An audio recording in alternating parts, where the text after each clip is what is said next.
Hello বন্ধুরা, জলপাইগুড়ি পৌঁছে গিয়েছিলাম। সেদিন ছিল দিওয়ালি। দিওয়ালিতে আমাদের বাড়িতে কিন্তু মহালক্ষ্মী পুজো হয়। সন্ধ্যাবেলায় আমরা সবাই পুজোতে বসে পড়েছিলাম এবং সবাই অঞ্জলি দিচ্ছিলাম। দেখো আমার ছেলেও বসে পড়েছে আমাদের দেখে দেখে।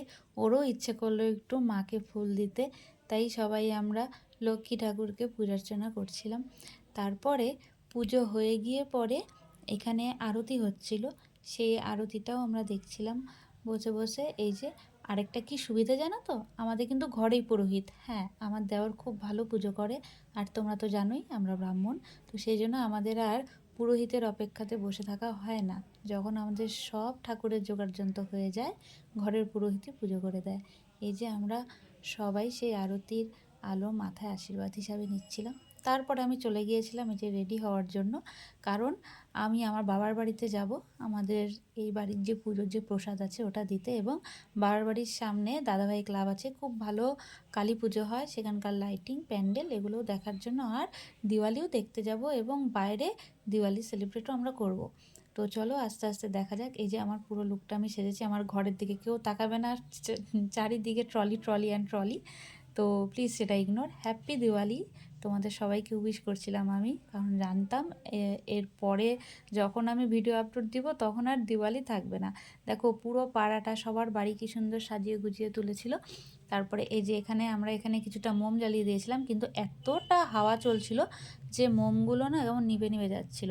এই যে আমি তোমাদেরকে একটু ড্রোনের মতন করে চারিপাশটা ঘুরে একটু দেখিয়ে দিচ্ছি, কারণ আমি যেখানে থাকবো সেখানে তো ন্যাকামো হবেই, ন্যাকামো ছাড়া আমার ভিডিও চলে না। তারপরে এই যে স্কুটিতে বেরিয়ে পড়েছিলাম, স্কুটিতে বসে কি আর ভিডিও করা যায়? দেখো কেমন করে নাচছি দুলছি, যাই হোক না কেন। এই যে আমার কর্তামশাইকে একটু দেখিয়ে দিলাম। তারপরে এই যে ফাইনালি চলে এসেছি, এটা হচ্ছে আমার বাবার বাড়ির রাস্তা, ওই দেখতে পাচ্ছ লাইটিংটা, সেটা হচ্ছে দাদাভাই ক্লাবের গেট।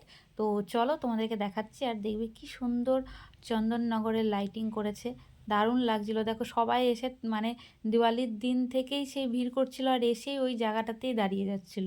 তারপরে এখানে ছিল পুলিশ কাকু, তাকে বলা হলো এদিকে আমাদের বাড়ি যেতে দাও, তারপরে গেল। দেখো কি সুন্দর লাগছে লাইটটা, কিন্তু জানো দুঃখের বিষয় এই লাইটে আমি একটাও ভালো ভিডিও করতে পারিনি, কারণ এত ক্রাউড ছিল, কোনো সময় যেন ফাঁকা ছিল না।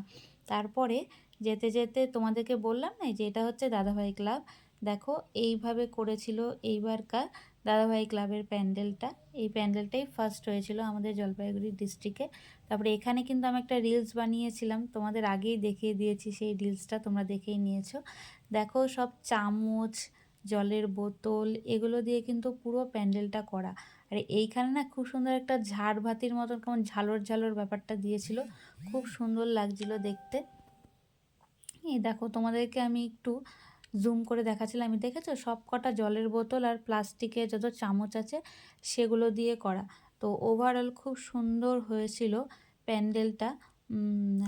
আর হচ্ছে ওই দিন আমার ছেলে আসেনি আমাদের সাথে, তার কারণ দিওয়ালি পারপাসে বাইরে এত বোম ফাটছিল, ও ভীষণ ভয় পায় বোমের আওয়াজে, সেই জন্য আসেনি। তাই আমি আর আমার বড়ি এসেছিলাম। এই দেখো এই জায়গাটা কি সুন্দর গোল্ডেন গোল্ডেন টাইপ লাগছিল, ভীষণই সুন্দর লাগছিল। চলো বাই বাই টাটা। এই যে ঠাকুরেরও দর্শন করিয়ে দিলাম।